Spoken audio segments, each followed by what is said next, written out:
Hello everybody. आज का ये वीडियो बहुत अहम है इसलिए कि ये मेरे दिल से निकला हुआ और मेरे दिल के करीब का एक टॉपिक है जिसको मैं हैंडल करने जा रहा हूँ इस वीडियो में। बहुत ज़माने से, बहुत सालों से, जब से मैं अपनी स्टडीज़ शुरू किया था MBBS की, MD की, इस दौरान मैं अलग अलग पेशेंट्स के साथ इंटरेक्ट करता आया हूँ। तब मुझे कुछ चीज़ें दिल में ऐसी फिर करती चली गई, जमा होती चली गई, जिसको मैं आज आपके साथ शेयर करने वाला हूँ और उसके सॉल्यूशन के तौर पर कोई चीज़ हम आगे लेकर बढ़ेंगे और उसका हल निकालने की हम कोशिश करेंगे। पिछले दिनों की बात है, 45-50 साल की एक लेडी पेशेंट मेरे पास आई। उनको शुगर और हाई BP था। वो अपने 20 साल के बच्चे के साथ मेरे साथ बैठी हुई थी। तो हमने उनका चेकअप शुरू किया। मैंने जब उनका रिकॉर्ड देखा तो पिछले 7-8 महीनों से किसी किस्म का उन्होंने कोई टेस्ट नहीं करवाया था, किसी डॉक्टर से उन्होंने मशवरा नहीं किया था, ना कंसल्टेशन किया था। तो मैंने रिपोर्ट्स देखा, जो शुगर बढ़ी हुई थी, BP बढ़ा हुआ था।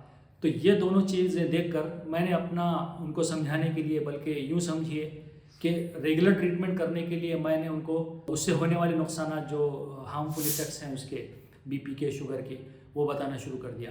मैंने कहा कि देखिए, आपका शुगर कंट्रोल नहीं है, आपका BP कंट्रोल नहीं है, इसकी वजह से बहुत ज़्यादा नुकसान हो सकता है। आपके दिमाग पे, आँख पे, हार्ट पे, किडनी पे असर हो सकता है, पैरालिसिस हो सकता है, आँख जा सकती है, हार्ट अटैक आ सकता है। ये मैं अपने फ्लो में कहता जा रहा था। लेकिन जैसी मेरी नज़र उनके चेहरे पर पड़ी तो मैंने देखा कि वो, उनके चेहरे, उनकी आंखों में आंसू हैं और उनके चेहरे पर एक गम का एक पूरा एहसास है। साथ साथ जैसे ही मैंने उनके लड़के की तरफ पलट कर देखा तो मैंने देखा कि लड़का भी जो है परेशान और एकदम चेहरा उसका उतर चुका था मेरी इन बातों के दौरान। तो मुझे एहसास हुआ कि मैं कुछ चीज़ें मिस कर रहा हूँ। तो मैं थोड़ी देर रुका। मैंने ये पूछा कि आपकी क्या वजह हुई।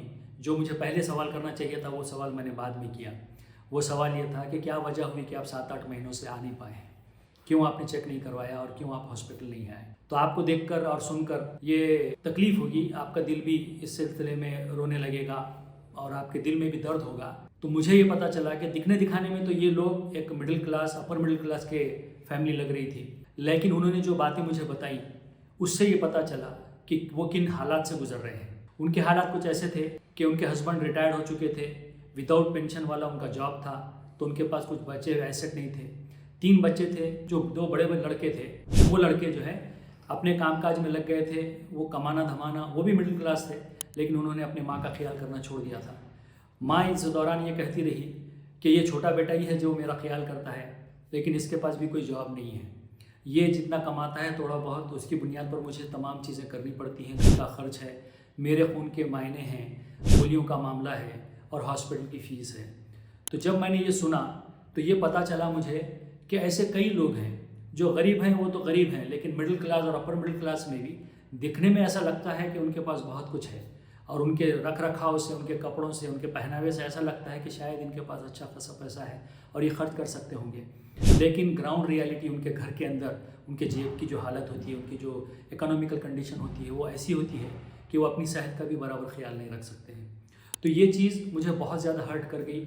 हम अलग अलग पेशेंट्स को अलग अलग तरीक़ों से हेल्प करने की अपनी हॉस्पिटल में कोशिश करते हैं, लेकिन जब मैंने ये देखा कि एक बहुत बड़ा ग्रुप इसमें शामिल है, जब मेरा अंदाज़ा पिछले 20-25 साल से जब मैंने प्रैक्टिस शुरू किया, जब मैंने लोगों के साथ इंटरेक्ट करना शुरू किया, तब पता चला कि कई लोग इस मसले से, इस प्रॉब्लम से जूझ रहे हैं। उनके लिए किसी से पैसा मांगना आसान नहीं है, किसी की मदद हासिल करना आसान नहीं है। गवर्नमेंट हॉस्पिटल्स पर उनका भरोसा नहीं है, वहाँ पर अच्छी दवाएं मिलने के बावजूद, अच्छे डॉक्टर्स होने के बावजूद उनको वैसी सर्विसेज जो उनको सेटिस्फैक्शन दे सके, उनको इत्मीनान दिला सके, वैसी सर्विसेज नहीं है। तो मैंने ये सोचा कि क्यों ना इसको हम एक जनरलाइज तौर पर एक प्लान किया जाए कि ऐसे लोग जो गैर ज़रूरी खर्चों में अटके हुए हैं और जिनके पास ज़रूरी खर्च करने के लिए पैसे नहीं हैं, उन लोगों के साथ मैं जुड़ जाऊँ। मैं अपनी तरफ से कुछ ऑफ़र करूँ, कुछ ऐसा ऑफ़र जिसमें उनका हॉस्पिटल आना, उनकी डॉक्टर की फ़ीस, उनके होने वाले खून पेशाब के टेस्ट, उनके मेडिसिन पे होने वाला ख़र्चा और भी कुछ जो टेस्ट हैं, जैसे दूसरे टेस्ट कभी अगर लगते हैं कि स्कैनिंग है, सोनोग्राफी का स्कैनिंग है, MRI है, CT स्कैन है, एलर्जी टेस्ट है, PFT है,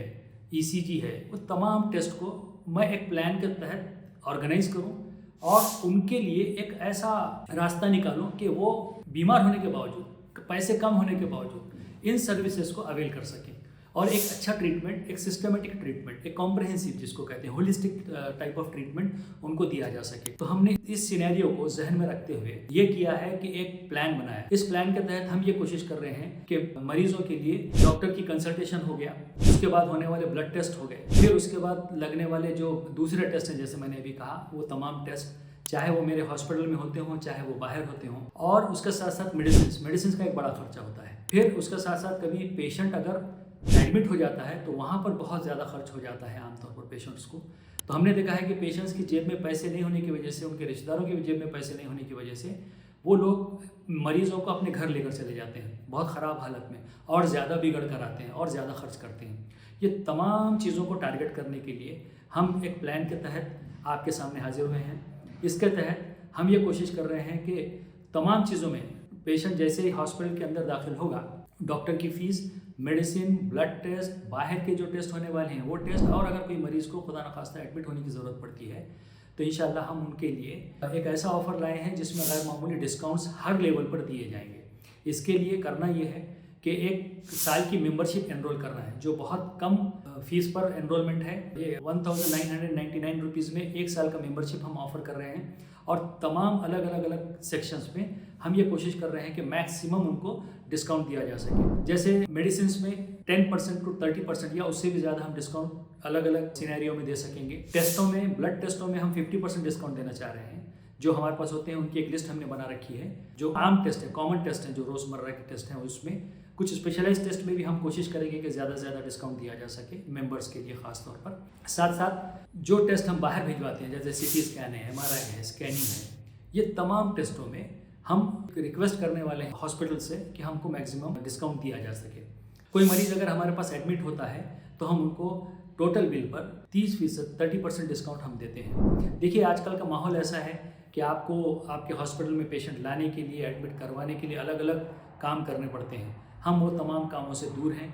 हम ये कोशिश करते हैं कि हमारे सर्विसेज का फ़ायदा डायरेक्ट हमारे ज़रूरतमंद पेशेंटों को चला जाए, और फहमी हॉस्पिटल मरीज़ों की हर मुश्किल घड़ी में उनके साथ खड़ा रहे, ताकि उनके बीमारी तो आना तय है, ज़िंदगी है तो बीमारी है, लेकिन जब बीमारी आ जाए जो अपने हाथों की भी ना हो, और अल्लाह के हुक्म से अगर वो कोई बीमारी आ ही जाती है, तो उस वक्त हम उनके साथ एक पहाड़ के तौर पर, एक चट्टान बनकर खड़े रहें, और ये कोशिश करें कि वो लोग इस मुश्किल हालात में हंसी खुशी, बगैर कम परेशानी के इससे बाहर निकल जाएं। क्योंकि जैसी बीमारी आती है, एक तो उनका मेंटल प्रेशर बढ़ जाता है, फिजिकल प्रेशर बढ़ जाता है, लेकिन सबसे ज़्यादा बड़ा प्रेशर जो होता है वो इकोनॉमिकल प्रेशर होता है। यानी जेब पर जो बार पड़ता है, जो जोर पड़ता है, जो नुकसान होता है खर्च की वजह से, उससे संभलना, उससे निकलना हमारे पेशेंटों के लिए मुश्किल हो रहा है। हम ये कोशिश करते हैं कि कई टेस्ट जो गवर्नमेंट हॉस्पिटल में अच्छी तरह से होते हैं, हम हमारे पेशेंट्स को वहाँ से टेस्ट करवा लेते हैं, ताकि वो टेस्ट की बेसिस पर हम अगला ट्रीटमेंट कर सकें।